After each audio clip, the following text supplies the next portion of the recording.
皆様ご起立ください。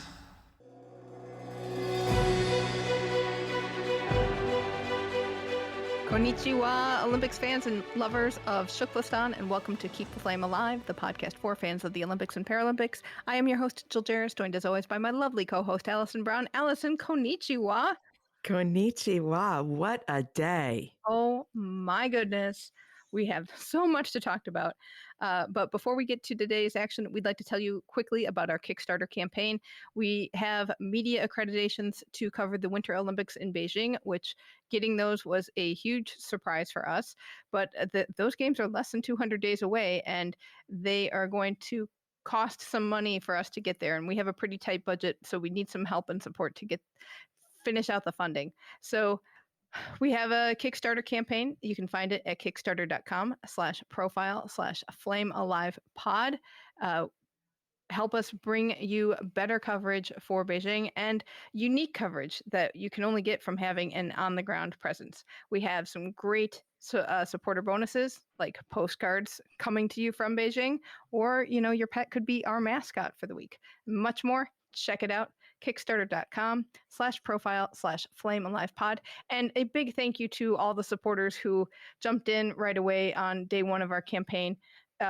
We've gotten off to a great start, and we really appreciate your support. We can't tell you how much we appreciate it. Thank you so much. Allison. Okay, take a breath. It's been 24 hours. My goodness. Whoa, what a day. We'll go in order. Okay, well, Fantasy League update. How is our league doing? Sholistan is killing it at the top of the rankings, like 100 points ahead of second place right now. Colibri's still in second, and Piescola climbed above me to now take third, but we're close, so I'm gunning for you. I'm pretty sure this is Patrick from Green Bay. So I'm gunning for you, Patrick. Watch out. Weather. The tropical storm came through. So that meant that rowing got rescheduled, archery started late, and the triathlon course was really, really wet.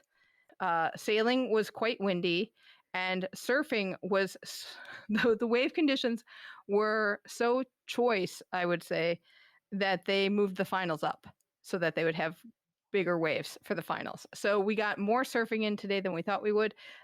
Alison, where is Marnie McBean today?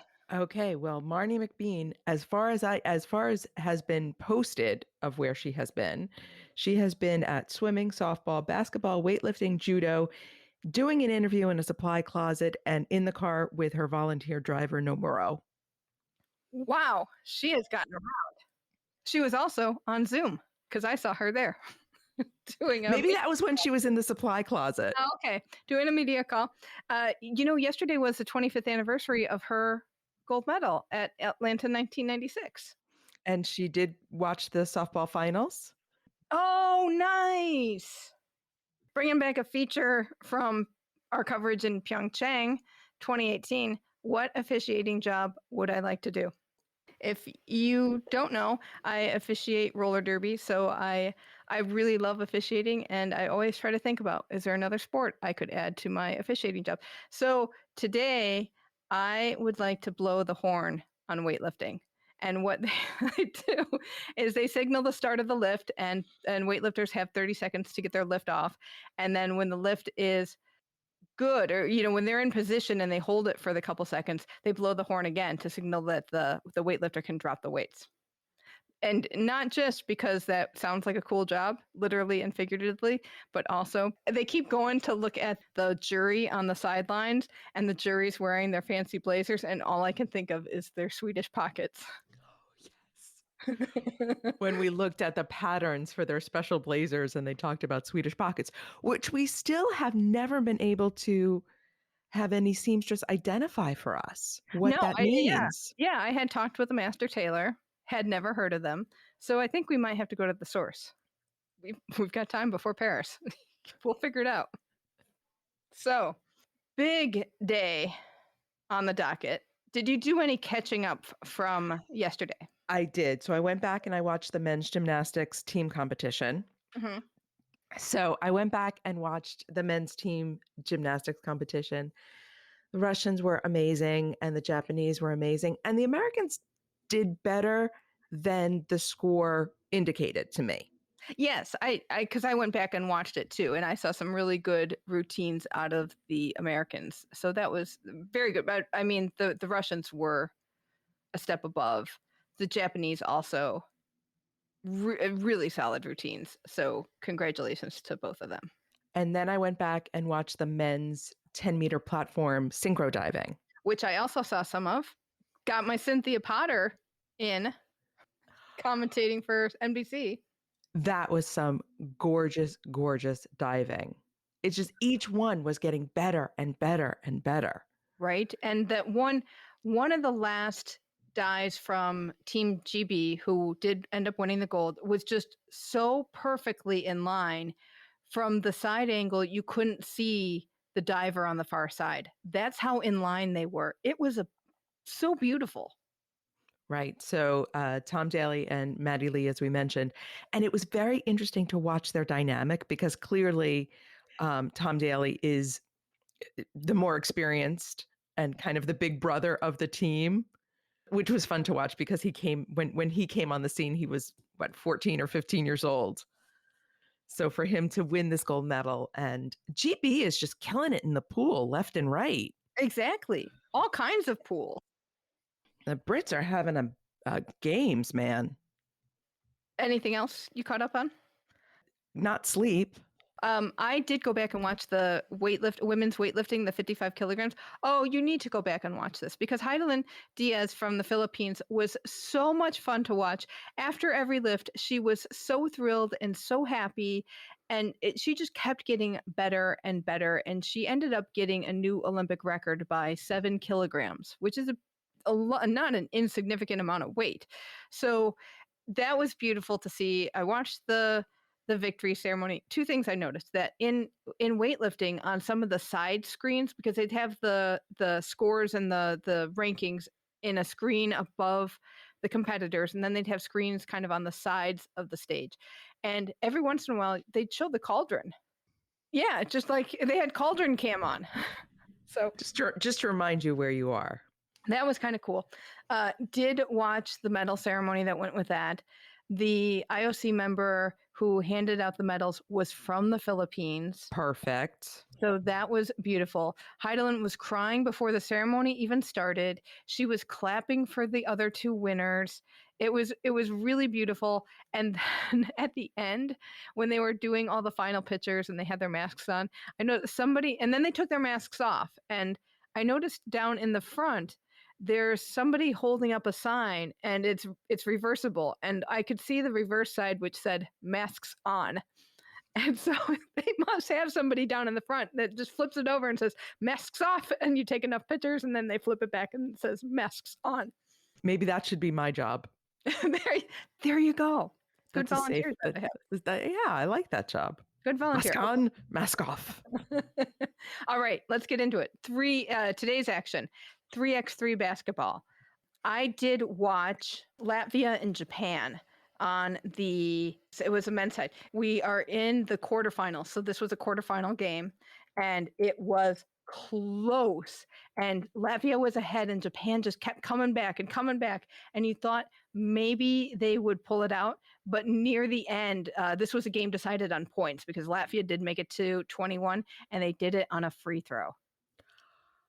Ouch. The rest of the quarterfinals happened and so going into the semifinals for the women, it's going to be USA versus France and ROC versus China.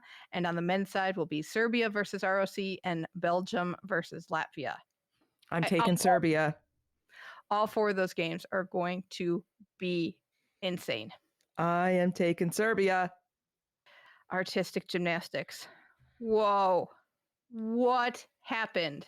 Okay, so as of right before we taped, the New York Times has published an article saying that Simone Biles withdrew because she was not in a state of mind to compete and she feared serious injury given where she was mentally. Which is completely legitimate because her tricks are so difficult that one little misstep or even lack of focus, she could break her neck. So she did vault and she pulled out of the vault. She was supposed to complete an aminar and did not. Mm-hmm. She took out part of the twist. She sort of balked it midair.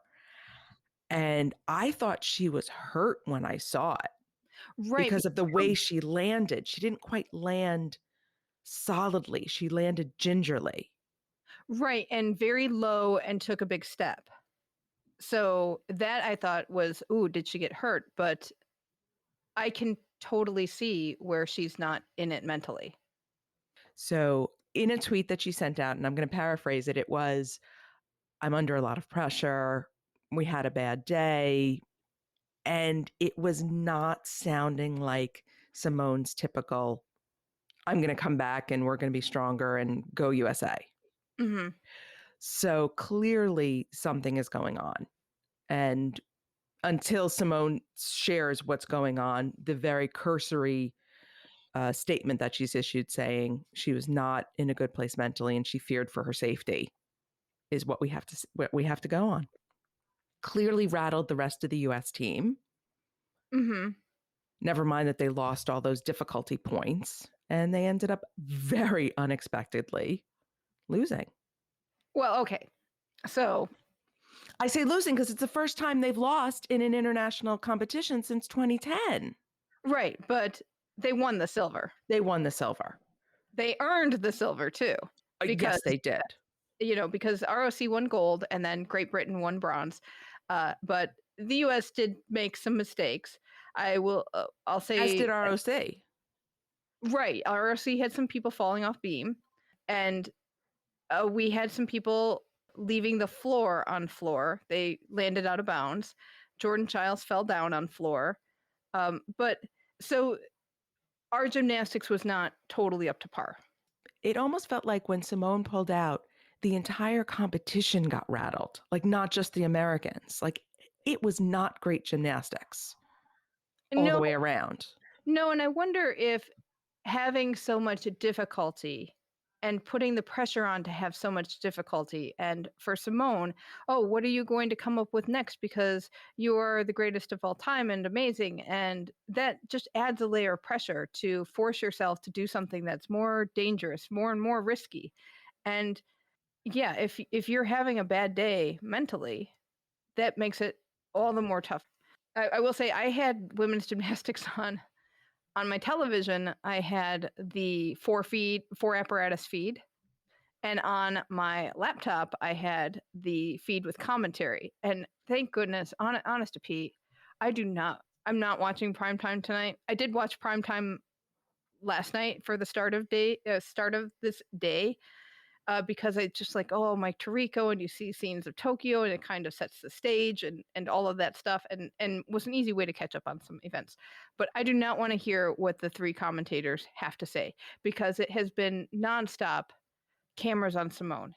And even, I guess I saw a tweet during the competition where there were still all these photographers trained on Simone. And that is just an unbelievable amount of pressure. And all you hear about all the time is she's the GOAT. She's the GOAT. Let's go check in Simone. What's Simone doing? Oh, she's looking on her phone. What's Simone doing now? Oh, she's braiding her teammates' hair. What's Simone doing? And there's other competition going on. And to put that level of pressure on an athlete, I think it's kind of irresponsible in a way, because the media does do that. And I get how the media wants a story or they have to report on this, but there's also ways to report on it. And there's got to be a way to do your job and not make it so hard on an athlete. But then at the same time, if you take that route, you end up getting a message. You get a very craftily, you could end up with just messaging and dealing with that instead of trying to build a relationship to get a story. But you've probably got thousands of journalists who are trying to build relationships with Simone and get that story. I'm torn because on the one hand, Simone has done it to herself by pushing the sport in this direction, in the same way that Michael Phelps did it to himself by choosing to compete in 8 events. So the athletes themselves need to take responsibility for putting themselves in positions that they can't handle. Okay. I will take that point. I think that's a fair point. She keeps doing, her gymnastics has always been about more dangerous, riskier, more exciting tricks, not about a beautiful pirouette on the beam. Mm-hmm. And I think we are seeing the backwash from that in this competition. Because if you watched some of the Chinese gymnastics, they did not have the difficulty and they did not medal, but boy, were they gorgeous to watch. And I hope this is a wake-up call, just like I would like a wake-up call in figure skating with all the quads and the falling down. Fans love the risk, but we also want to see people do it well. And we certainly don't want to see somebody having a mental breakdown. No. In the middle of a competition. I mean, how horrific is this for her? Oh, it is. And it's got to be so tough. And you can see it on her face where she just feels so much pressure and so much expectations. And I think that, yes, having a superstar is good, but we'll see this again in swimming where the focus is on these superstars. And from one point of view, they're not delivering.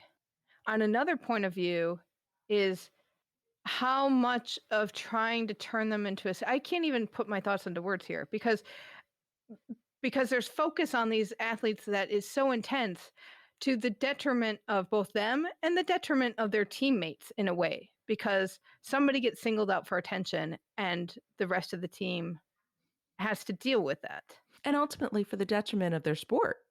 Mm-hmm. Because there's so many other things, like what we try and focus on, all these other things that are happening in the sport. And yet, literally, Simone Biles' face is the face of the NBC coverage. Mm-hmm. So, well, that's it. I do want to point out, if you do want a routine to watch, it's Can we talk about the ridiculous music for just 2 seconds? Well, I was going to get there. I was going to get to Vladislava Yurizova's floor exercise music, which was the orchestral version of Rolling Stone's Paint It Black. There was also an orchestral version of Ed Sheeran's Shape of You.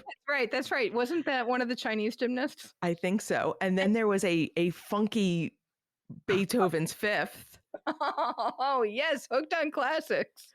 And there was, for your enjoyment, a few Eastern European folk songs. Well, that just comes with the territory. I do want to know what Victoria Olistinova from ROC, what her choreography was, because she did something that looked like the funky chicken in the middle of her routine. And I think she was doing like a 1920s, because I was watching the replay. The nice thing about having the 4 apparatuses on one feed and the NBC stream on my computer was that the 4 apparatuses were like 30 to 45 seconds behind. So if I caught something out of the corner of my eye and went, what is that? I could go and look at the other feed. And that's when I realized she was doing kind of a 1920s jitterbug choreography, but it just looked so out of place. So artistic gymnastics, really weird day for them, but it'll be interesting to see how the whole team comes back from this.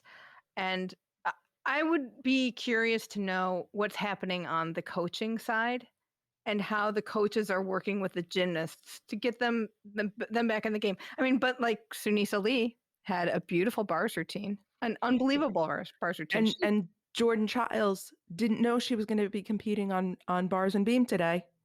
And pulled it out. All right, let's move on to the next weird event for us was softball. I am heartbroken and not heartbroken. That's the best way to put that, I think. The bronze medal game with Canada and Mexico, great game. Canada pulled it out. Interesting little tidbit. Every player on both teams has competed in NCAA. Oh, that is interesting. So NCAA, man, get on that, because obviously all the U.S. players have as well. And then the gold medal game comes around. And Japan just outplayed the U.S. Right. It was short ball offense, singles, bunts, sacrifices, a walk here, a walk there.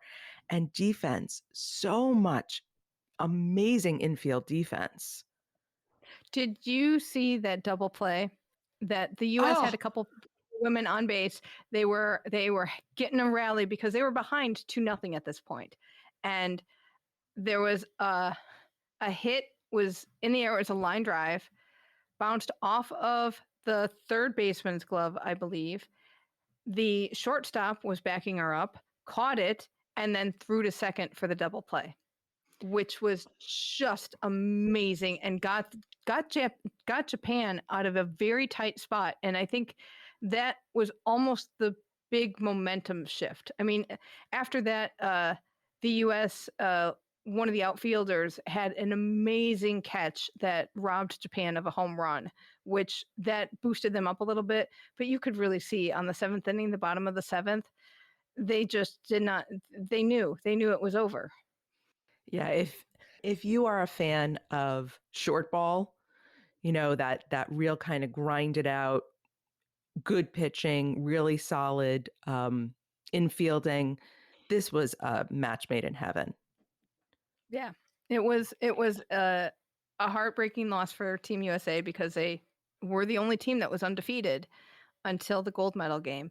But Japan does love softball and their team is phenomenal. So you can't be so upset with this loss because they really deserved it. And what I thought was interesting, and I hadn't heard this before in the other matches, Monica Abbott, one of the USA pitchers, has played professional softball in Japan for 11 years. And 2 of her teammates are on the Japanese team. Oh, wow. So there's that, because now you're opponents, but tomorrow you're going to be teammates again. Right. And there was a really beautiful interaction between the Japanese coach and the American coach.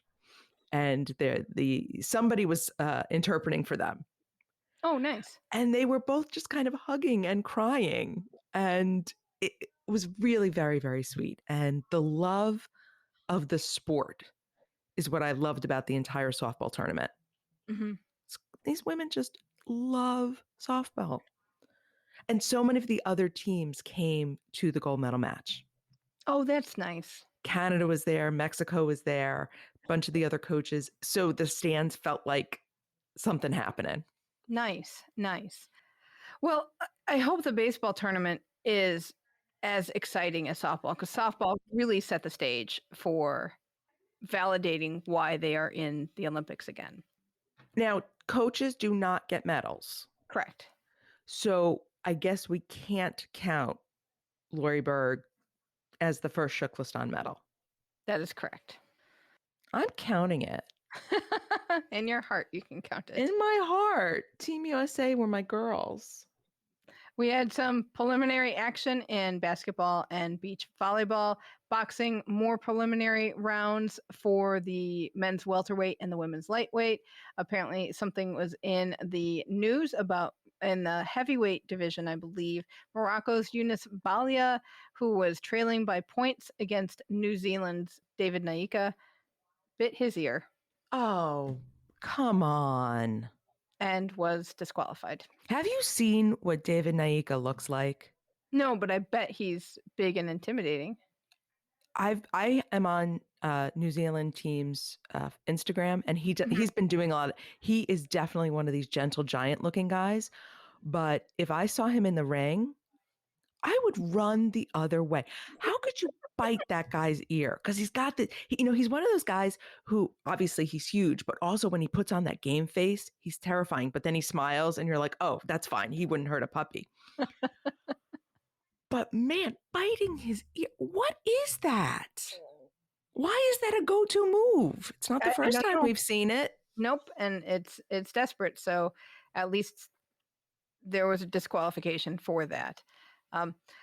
Canoe slalom.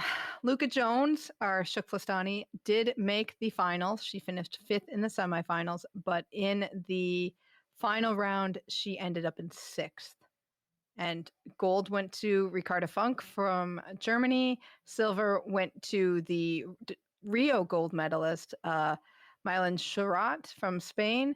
And bronze went to Australia's Jessica Fox. I did, right before we taped, I had been fast forwarding through so much of the competition to see how Luuka did. I gotta say that course looked so tough. There right at the top. There were 3 gates where they were kind of parallel to each other on the same line, and you had to go upstream through one, go across to the other side of the river, go upstream again, then come back to the first side and go downstream. And that was really, really challenging, I think, for a lot of the paddlers. I don't think Luuka was very happy with her finish. She was not happy, and that broke my heart. Yeah. You know, I think 3 out of the 8 finalists had penalties at the top of the course because of how hard it was. So I hope she is not beating herself up, because that was an amazingly difficult course. And I wish it wasn't a podcast so we could talk about that. The look on her face when she was going, oh man, she is a fierce competitor. Well done. I'm very proud of her. TKFLASTANI is proud. New Zealand is proud. I hope she feels the love. There you go. Cycling, women took to the mountain bike course. Switzerland swept this whole thing. All the medals went to Switzerland. Yolanda Neff won gold, Sina Fry won silver, and Linda Ingerland won bronze. They do have mountains. In diving, women took to the 10-meter platform for their synchronized competition. Gold went to China of Yuji Chen and Jiaqui Zhang.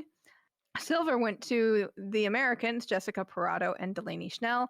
And Mexico took bronze with Gabriela Agundez Garcia and Alejandra Orozco Loza. I watched this. You did watch this. Okay. What do you think?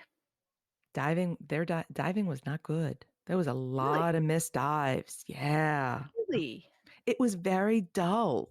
I shouldn't say it wasn't like huge misses. It wasn't like, oh my God, she got 0s and 1s and 2s. But it was a lot of, that was 7? good. Yeah, a lot of, that was nice. There was, and I don't know if it's because there was no spectators, but there was no energy to this. But man, were the Mexicans happy at the end. Oh, I'm sure. That's always nice. And they didn't want to, I just want to mention one more thing about the Mexicans real quick. So there was one, and I don't have in my notes who the other, who ended up being 5th. They were waiting for them to dive, and they missed the dive. And the Mexicans didn't want to celebrate that somebody else missed a dive. Oh. But they had clearly just secured the bronze, so they were all sort of like cheering small. It was very kind. You could see the balance of trying to respect your competitors. But oh my goodness, we just won an Olympic medal. Equestrian. I did tune into a little bit of the dressage. Did you see Bella Rose? I saw the very tail end. So I saw the U.S. rider Charlotte Desjardins from Great Britain, and then Germany's dressage rider as well. So I don't know who Bella Rose is. If you saw the anchor of Germany, you saw Isabel Wirth, who's on Bella Rose. So yes, you saw okay. But by the way, did you say you saw the tail end of Equestrian? I know why you like that commentary, because that's Dame Judi Dench, you know? She sounds so much like her, but I agree. She is fantastic about explaining stuff in a way that's appropriate for people who are intelligent about the sport and people just coming into the sport. It's very, very good commentating. So props to her. It was very pretty to see. I do have a question. I don't know if somebody on Twitter answered it because I put it on Twitter, but if you know, let me know. I don't know enough about equestrian to know this answer. When a horse sweats, do they foam at the mouth? Because Charlotte Desjardins' horse was foaming at the mouth by the end of the test. I think that is. And I wondered, because when you see a horse foaming at the mouth and froth like falling on their legs, it's a little unsettling. And then I thought, well, maybe they're just sweating, because when I think of foaming at the mouth, it usually is a dog who has rabies. And I know that may not be the case here. So if you know. Well, first of all, I don't think horses can get rabies. That's fine. I don't care if they can get rabies. I don't know that either. I don't know a lot about horses. Well, we know that Bella Rose came back from a deadly foot injury. There you go. And she has a gold medal. I don't care about Isabella Firth. I'm all excited that the horse got the medal. Nice. Okay. Fencing. It was the women's team épée competition. Gold went to Estonia, silver went to Korea, and bronze went to Italy. I did watch handball. I tuned into a good chunk of Brazil versus Hungary. Which would be a good one to tune into. It was on B, Brazil, who was really dominant at the Pan Am Games in 2019. Beat Hungary 33-27, and they were dominant. I mean, they had an empty goal at one point, and Hungary could not capitalize on that. It was just beautiful to watch. Sharp passing, really intricate goals scored, fast play. It was a lot of fun. So that is always something to tune into. I know it's preliminary still, but keep handball on your radar because it's a lot of fun to watch. In judo, we had the women's 63 kilogram and men's 81 kilogram competitions yesterday. For the women's side, Frances Clarissa Abegnu won gold. Slovakia's Tina Tursteniak won silver, and bronzes went to Canada's Catherine Beauchemin-Pinard and Italy's Maria Centracchio.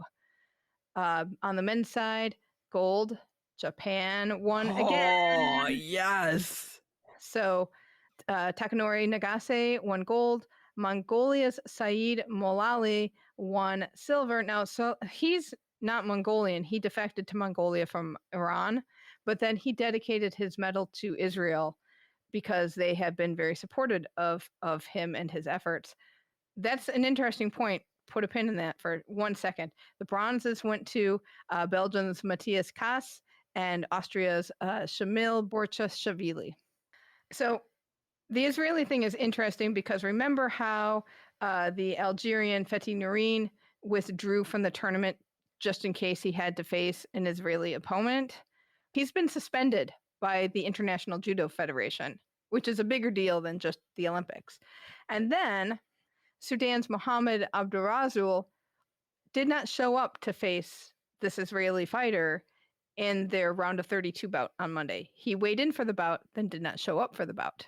We don't really quite know why, but there could be another protest. So that makes Malali's silver dedication even more poignant.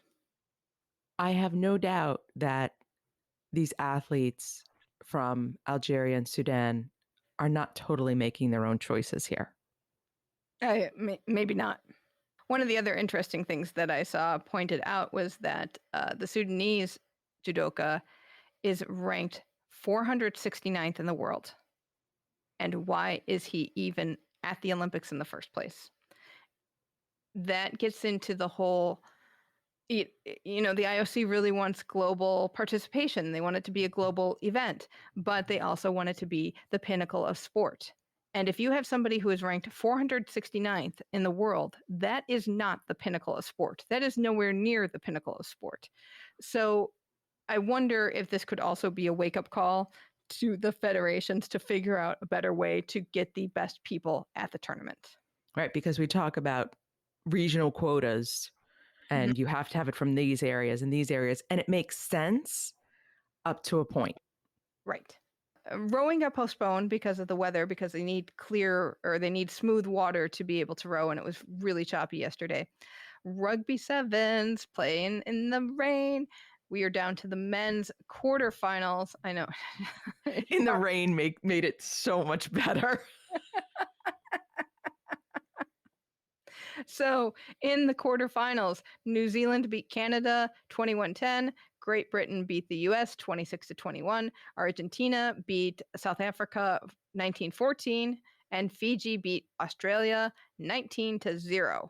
So that puts our Fijians in excellent position, I would say. I never expected to be cheering for the Fijian rugby team. And then Ben Ryan came into my life, and what can I do? You can't You can't not cheer for them. And they're playing really well. I think there have been times where you just go, what's going on here, man? But they've been able to pull things out. So that is really good. Over at the sailing venue, there were several types of races, but important to us is the 49er FX for the women. Stephanie Roble and Maggie Shea are racing. They had 3 races yesterday. They finished third place in race 1, second place in race 2, and 14th place in race 3. So after 3 races, they're in second place overall, and they have several more races to go. And the commentator said that they're allowed to drop their worst score, so that 14th place may drop. Hopefully, they'll keep up there. I have to say, the sailing commentator, also very good at his job. He was really good at explaining little details to look for. I really learned. I knew what I was looking at. And he would say why they put out the spinnaker, why they put it back in. They would say somebody has priority. They had really strong winds that day. And he was really good at explaining how fast boats were going too. That I really appreciated. He did say at one point, "Oh, somebody told me once that watching sailing is like watching grass grow." I beg to differ. It was fun to watch. I will go back and watch. I think the coverage, now that we have drone technology, the coverage of sailing is much better, because I bet it used to be all helicopter and they couldn't get super close in, but now they have onboard cameras with some teams. They have drones that get in pretty close, and they have good technology to let you know where people are at in the race, and you can see they'll switch to another screen that's a digital interpretation of what's happening in the water, so that you can better see where different boats are in the race. So I would say give it a try. Shooting. There was a lot of mixed team competition yesterday in the air pistol and air rifle. So air pistol, gold went to China, silver went to ROC, and bronze went to Ukraine. In the 10-meter air rifle mixed team, gold went to China again, silver went to the USA, and bronze went to ROC. Surfing. So Monday night, the organizing committee made the decision to cram quarterfinals, semifinals, and finals all on the same day, because the storm was coming in and it made really good waves for the surfing competition. They were like, "We've got good waves, let's use them." So everyone's like, "All right, we're in." I will say, Ben did ask me, "Why are you watching so much surfing? You don't know what's going on." I'm like, "I keep trying. I really keep trying." I tried. And I had no idea what was going on.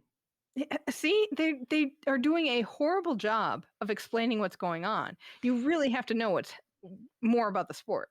And I also think, they've improved. What you were talking about with sailing was the drones and some of the technology is improving being able to watch it. I thought this was a terrible sport for television, the way it was being shot. Yeah, it's not.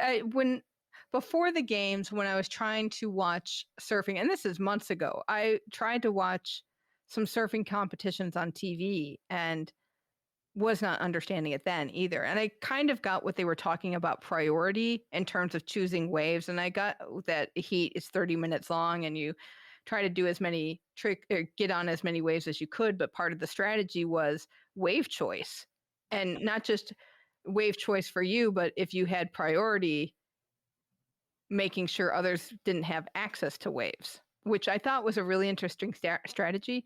But then once you add the tricks in, I don't know. I don't know what's more difficult than another trick. I don't know how they're scoring tricks. I just don't understand. And it's not that I don't recognize the athleticism or the difficulty of what they're doing. Mm-hmm. I can tell that this is hard. I mean, I know if I tried to get on a surfboard, I would drown. Clearly, what they're doing is very difficult, but they're not presenting it in a way that makes us want to fight to keep this in the games. No. And I get that there are plenty of people who want to keep this in the games and think it still looks pretty cool, but I still don't understand it. So next time, please do a better job with how you present the sport. You've got 3 years to work on this. Make it more understandable. There are a lot of people out there who do not have surfing knowledge, and it's your job to educate us. But on that note, Gold on the women's side, gold went to Carissa Moore from the US, who is also a native of Hawaii, where surfing was born. So that's really nice to be able to take the gold back home to the home of surfing. South Africa's Bianca Buitendag won silver, and Japan's Amuro Suzuki won bronze. On the men's side, gold went to Brazil's Italio Ferreira.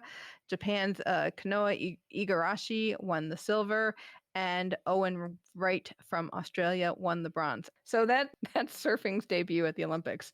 I don't know. We're confused. Let's go over to a different pool, the swimming pool. Which we do understand. Right? And wow. Once again, what a night in the pool. And I say this every Olympics. I am always amazed how every night in the pool is just one thing after another of excitement, even without the huge crowds. Yeah, it's really interesting. Let's just go down the list of finals, starting with the men's 200-meter freestyle. Gold and silver, Team GB. Gold went to Tom Dean. Silver went to Duncan Scott. Tom Dean had COVID twice throughout the pandemic, pulled out a beautiful win, and then bronze went to Fernando Schaefer from Brazil. But wow, this was a race. Could not be happier for them. Then we move on to the women's 100-meter backstroke. Gold went to Australia's Kaylee McCowan. Silver went to Canada's Kylie Massey. Bronze went to USA's Reagan Smith. Olympic record. Go Australia.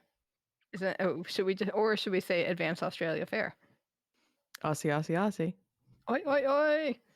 Then we had the men's 100-meter backstroke, and gold went to gold. Another two countries, or one country getting the top two medals. Gold and silver both went to the ROC. Yevgeny Rylov won the gold, and Kliment Kolesnikov won the silver, and bronze went to USA's Ryan Murphy. I never peg ROC as being strong swimmers. Then the last final of the evening was the 100-meter breaststroke. Best race of the night. Oh, wait, hold on.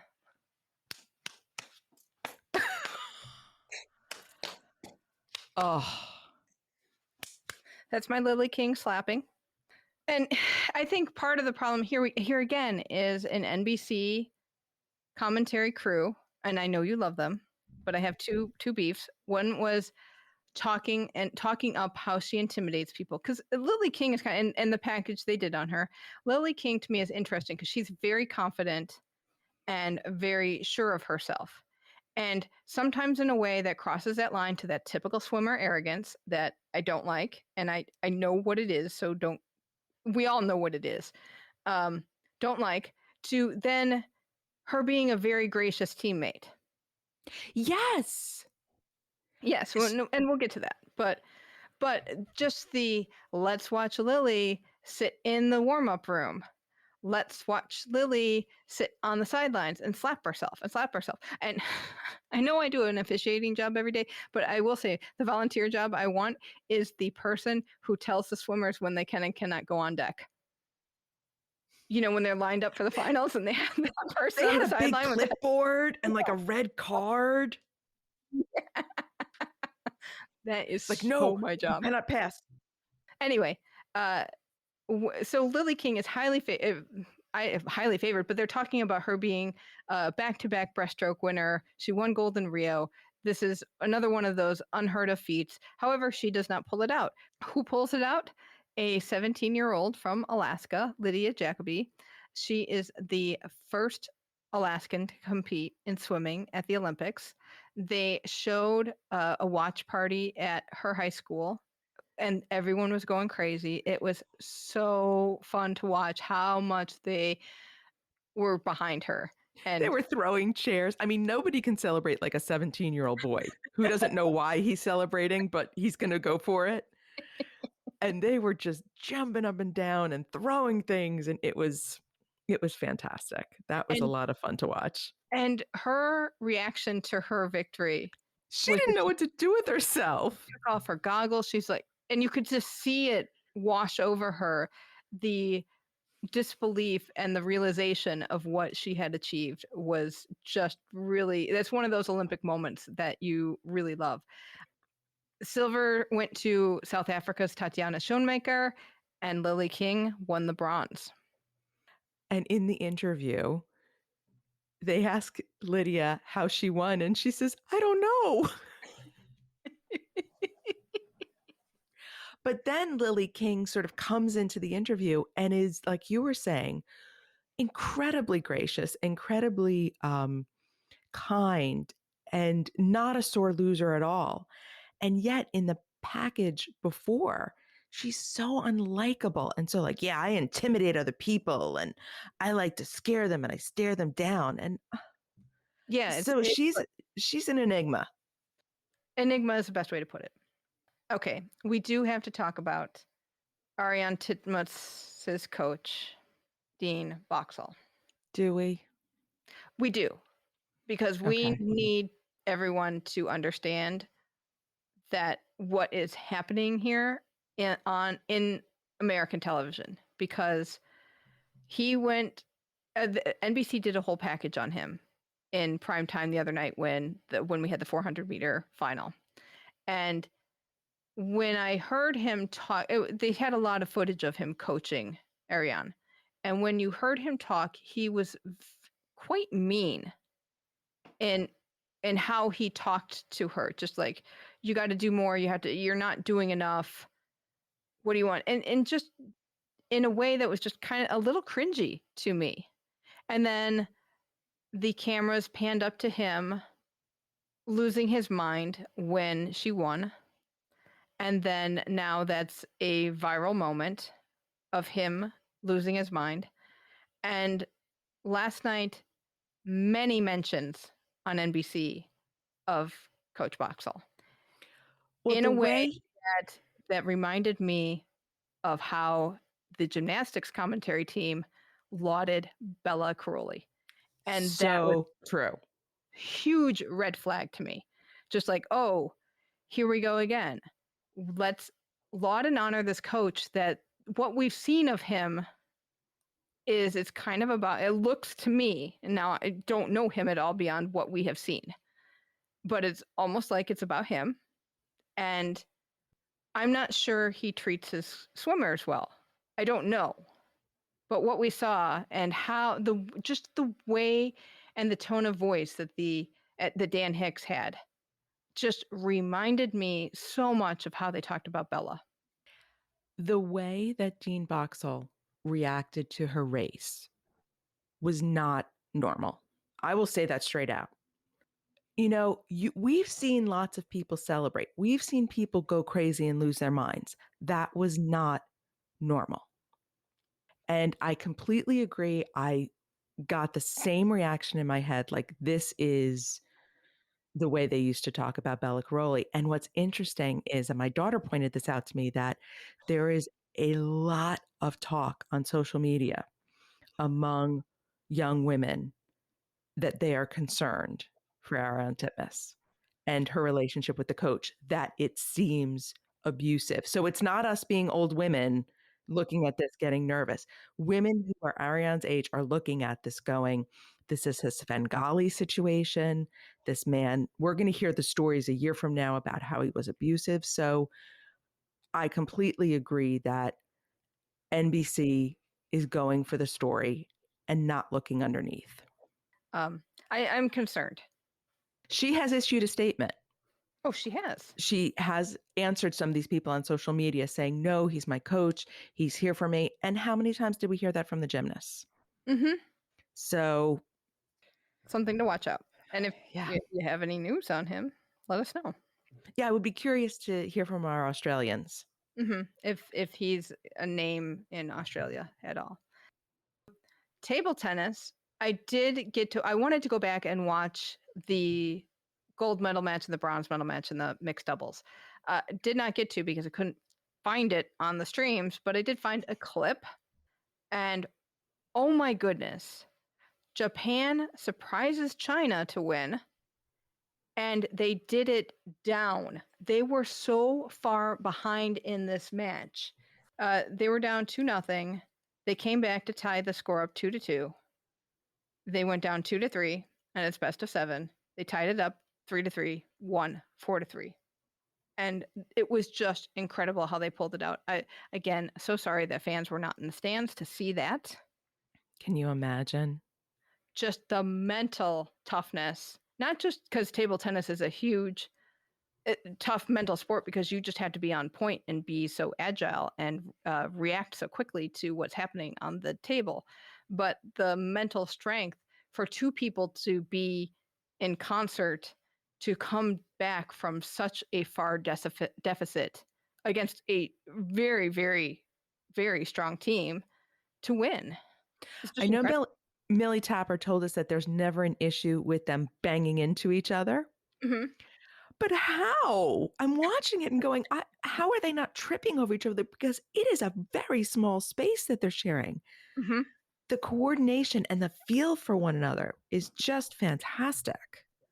So if you can watch that match, go back and watch it. Taekwondo. So this is another one where I love the feed, because, and this happens mostly on the women's side, there is a lot of squawking for every point.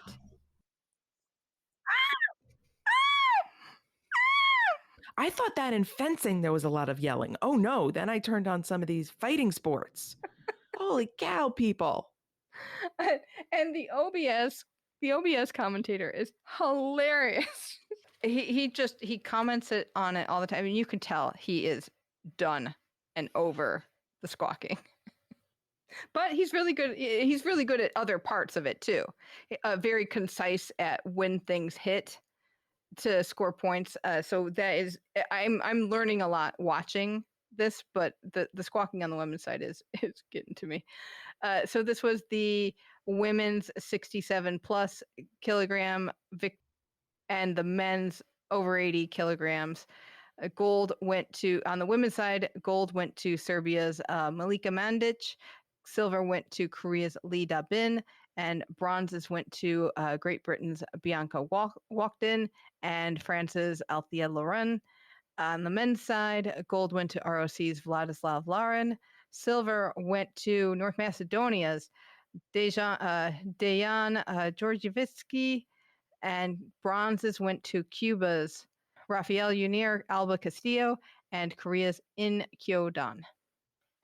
In Kyo-dan, who won the bronze, one of the matches I watched was earlier on where he almost lost to Afghanistan's Manuri and won right at the end, 13-12. But it was really looking like Afghanistan was going to take this match. It was really incredible. Tennis. Naomi Osaka lost in straight sets to Marketa Vondrousova of the Czech Republic. So she is out of the tournament in the third round. Play continues on. Triathlon. Women's triathlon happened, and it was a soggy course out there. I had it on today on my small screen, so I did watch a little bit of it. I know Book Club Claire said on Twitter that there was a rainbow during the competition. Yes, I saw that. When did it happen? It in the running portion. Oh, nice. Because it sort of came out of the road. It was. Oh. You could see it on the TV, so that was pretty amazing. That's very cool. So Bermuda's Flora Duffy won gold, which is Bermuda's first gold medal. Great Britain's Georgia Taylor Brown won silver, and Katie Zephyrs from the U.S. won bronze. That was a good race. Flora Duffy really had a commanding lead during the run. Preliminary round play continued in volleyball and water polo, and then in weightlifting, it was the women's 59 kilogram and the women's 64 kilogram competitions. In the 59 kilogram, Chinese Taipei's Kuo Xingxun won gold. Silver went to Turkmenistan's Polina Guryeva, and Ando Mikiko from Japan won the bronze. In the 64 kilogram competition, Canada's Maud Charon won gold. Italy's Giorgia Bordignon won silver, and Chinese Taipei's Chen Wenhui won the bronze. You've been doing very well with all these names, by the way. Yeah, I'm working on it, but I got a lot of improving to do. So we'd like to take a quick shout out to our Patreon patrons who support the show financially on an ongoing basis. Their financial support helps keep us afloat. If you are interested in an ongoing donation to the show, please check us out at patreon.com/flamealivepod. So Alison, what is on tap with our TKFLASTANIs tomorrow? Yeah, TKFLASTAN is quiet right now. The only ones who are on tap are Stephanie Roble and Maggie Shea with some more preliminary races. Which I will probably tune into because now I like watching sailing. You knew it was going to happen. So on that note, it's time for us to say sayonara. You can always get in touch with us. Email flamealivepod@gmail.com or call or text us at 208-352-6348. That's 208-FLAME-IT. Or check out our Facebook group, Keep Flame Alive Podcast, which is hopping. I can't keep up with it. I know, which is fantastic. So thank you all so much for listening. And until tomorrow, keep the flame alive.